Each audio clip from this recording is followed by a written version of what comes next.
Good morning, viewers. You're watching Savera Morning Bulletin with me, Vidhi Joshi. The central and Manipur governments on Thursday signed a new agreement with Kuki-Zo groups where all the parties committed to upholding Manipur's territorial integrity. In a big development in the strife at Manipur, the Kuki-Zo Council has decided to open the National Highway 2 for the free movement of commuters and essential goods. A man driving a BMW crashed into a crowd in Berlin's wedding district, leaving several people, including children, injured. The incident took place around 1:30 p.m. at the corner of Seestrasse and Donaugestel, a busy road northwest of the city centre. Punjabi singer turned actor Diljit Dosanjh has shown his support for the people of Punjab who were affected by recent floods. By sharing a video on Instagram, he expressed his concern for the people and mentioned that he stands with the Punjab flood victims. Amid threats from Russia, Ukrainian President Volodymyr Zelensky held talks on Thursday with around 30 Western leaders, including French President Emmanuel Macron, in Paris as the world pushes to find a solution to end the Ukraine conflict.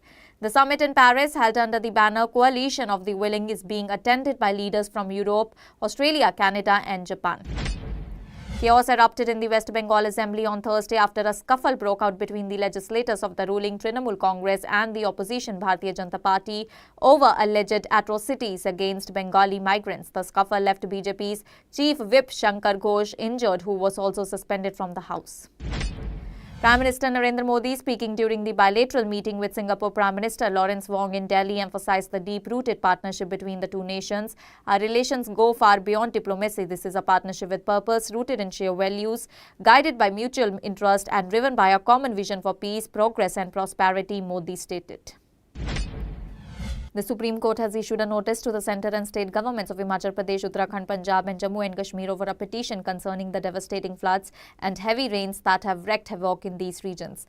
Expressing deep concern, the court highlighted the situation appears extremely serious, referring to videos that showed large number of timber logs being swept down by floodwaters in Himachal Pradesh. The bench pointed out that illegal felling of trees in the hills could be a major contributing factor. The top court also emphasized that such large-scale environmental damage cannot be ignored.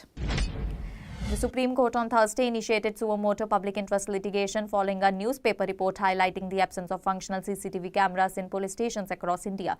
The bench, comprising Justice Vikram Nath and Sandeep Mehta, noted that 11 deaths were reported in the police custody in Rajasthan alone over the last 7 to 8 months in 2025. This prompted the apex court to take immediate cognizance of the issue. A second newborn girl admitted at the government-run Maharaja Yashwantrao Hospital in Indore has died 2 days after another infant reportedly suffered fatal injuries following a rat bite. While hospital authorities claim that both the babies come to septicemia and congenital deformities, the deaths have sparked widespread public outrage, with relatives and activists linking the incident to negligence and poor hygiene.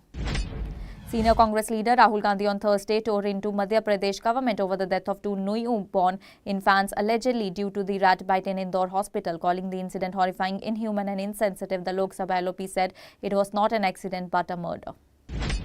An Air India Express flight scheduled from Vijayawada to Bengaluru was cancelled on Thursday after an eagle struck the nose of the plane while it was taxiing on the runway for takeoff. The bird hit occurred before the flight could lift off, forcing the airline to cancel the operation and make alternate travel arrangements for the affected passengers, an airline official said. At least 2 security personnel were killed and another was injured in a gunfight with members of the band TSPC, a splinter group of CPI in Jharkhand's Palamu district on Thursday, police said. Pakistan cricketer Haider Ali has received massive relief as he has been cleared of the rape charges in the UK. The Greater Manchester Police found no conclusive evidence against the cricketer and have decided not to go ahead with the investigation. Moreover, according to Pakistan News Channel, the police and the Crown Prosecution Service have closed the case as well. A major blast occurred at a solar plant located near Chandur village close to Bajar village in Kalmeshwar, Tehsil of Nagpur. The explosion took place around 1 a.m. on September 4, causing panic among workers and residents in the vicinity. One person was declared dead and several others were injured after a blast occurred in the RDX unit of these solar explosives located at the Bazargaon in the district. The Maharashtra Cabinet has approved the Mumbai Metro's Line 11 project, which will extend Line 4 on the Vadala-Thane Kasarvadavli route to the Gateway of India. The 17.5-kilometer line, comprising 13-kilometer underground and 4.3-kilometer elevated, is estimated to cost Rs 23,488 crore and will include 14 stations. Flood was in the Delhi NCR deepened on Thursday as the water level of the Yamuna at the old railway bridge touched 207.48 meters at 7 a.m. following heavy discharge from the Hathanikund barrage. Flood waters from the swelling river have submerged low-lying areas, disrupting normal life and traffic movement in parts of the capital and adjoining regions. Amritsar Commissionerate Police has conducted a major operation based on intelligence information and has caught a cross-border smuggling gang. Drugs, weapons and drug money have also been seized from the smuggling gang linked to Pakistan. The flow of the Sutlej River increased rapidly in Ludhiana, Punjab on Thursday. Due to this, a part of the dam in Sasrali colony has been damaged as soon as the weakening of the dam was known. Cabinet Minister Hardeep Singh Mundia and Deputy Commissioner Himanshu Jain reached the spot. The situation in Punjab is still serious due to floods. Meanwhile, Chief Minister Bhagwant Man's health has also deteriorated. Aam Aadmi Party Supremo Arvind Kejriwal also visited CM Man. In view of the ongoing flood situation in Punjab, the state government has transferred 8 senior police officers, including SSPs and SPs, to strengthen administrative response. The official order was issued on September 3, 2025. Gujarat has received widespread and consistent rainfall this monsoon with an average of 92.64% of the seasonal quota recorded across the state till Thursday, according to the State Emergency Operations Centre. Out of the 206 dams in Gujarat, 113 are on high alert due to rising water levels. Of these, 82 are at full capacity, while 68 are between 70 to 100% filled. There is a fall in the price of gold and silver on 4th September. According to the India Bullion and Jewellers Association, gold has fallen by Rs 270 to Rs 1,05,751 per 10 grams. Earlier, gold was at Rs 1,06,221. This is also its all-time high. Prime Minister Narendra Modi on Thursday underscored that India's postal system has evolved into the world's largest doorstep banking network, with postmen now playing a central role in advancing financial inclusion. The Goods and Service Tax Council has approved a 40% tax rate for the sin and luxury goods, increasing it from the current 28% effective from September 22, 2025. The GST 2.0 reform reduced taxes primarily to two rates, that is 5% and 18%. The Indian benchmark indices opened higher on Thursday by transformative rate reductions announced by the GST Council across sectors. The Sensex was up 554 points or 0.69% at 81,122 and Nifty was up 159 points or 0.64% at 24,874. Donald Trump has urged the U.S. Supreme Court to overturn a lower court ruling that said most of the sweeping trade tariffs imposed were illegal. The U.S. president filed a petition late Wednesday seeking a review of last week's federal affairs court ruling in Washington, D.C., which focused on his Emancipation Day border taxes implemented on April 2, which imposed duties ranging from 10% to 50% on most U.S. imports and sent global trade and markets into a tailspin. 2 people who were injured in the derailment of a Gloria funicular in Portugal's Lisbon have died, raising the death toll to 17, according to the director of Lisbon Municipal Civil Protection Service, Margarida Castro Martins.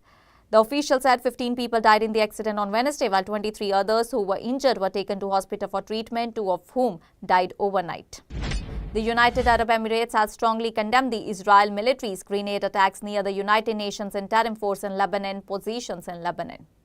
North Korean leader Kim Jong-un and Russia's President Vladimir Putin have discussed long-term plans for cooperation between the two nations during their talks in Beijing on the sidelines of China's military parade, state media reported on Thursday. Just a day after being granted bail by the Punjab and Haryana High Court, Aam Aadmi Party MLA from Jalandhar Central Raman Arora was re-arrested by the Jalandhar Commissionerate Police on Thursday in a fresh case involving extortion and criminal intimidation. Renowned Punjabi singer Mankeer Tolak has stepped forward with a generous pledge of ₹5 crore to support flood victims in Punjab. According to the reports, these contributions aimed at bolstering relief and rehabilitation efforts in the state, which has been grappling with severe flooding since early August. Civil Judge Sunil Kumar's court has rejected the default bail of Jyoti Malhotra, arrested on suspicion of espionage on the basis of an incomplete investigation. The court has also given its verdict on all 3 applications filed regarding Jyoti's charge sheet. The court has not banned media briefings. Now Jyoti Malhotra will appear in the court on September 10 and a revised charge sheet will be given. The Supreme Court has issued a notice to the Himachal government expressing concern over heavy rains and floods. The SC has sought a reply from the state government within 3 weeks. The court has taken cognizance of the wood that has been carried away by rivers due to heavy rains in Himachal in the past few days. In Himachal Pradesh, apple orchards' worth crores are in danger due to natural disasters. Hundreds of roads in Shimla and Kullu districts are blocked for traffic. The orchardists crop in stuck in apple orchards and grading centers. The orchardists have packed boxes of apples, but due to the traffic jam, it has become difficult to transport the crop to the market. Prime Minister Narendra Modi on Thursday held telephonic conversation with the European Council President Antonio Costa and European Commission President Ursula von der Leyen, reaffirming the shared commitment for an early conclusion of the India-EU Free Trade Agreement negotiations and implementation of the India-Middle East-Europe Economic Corridor.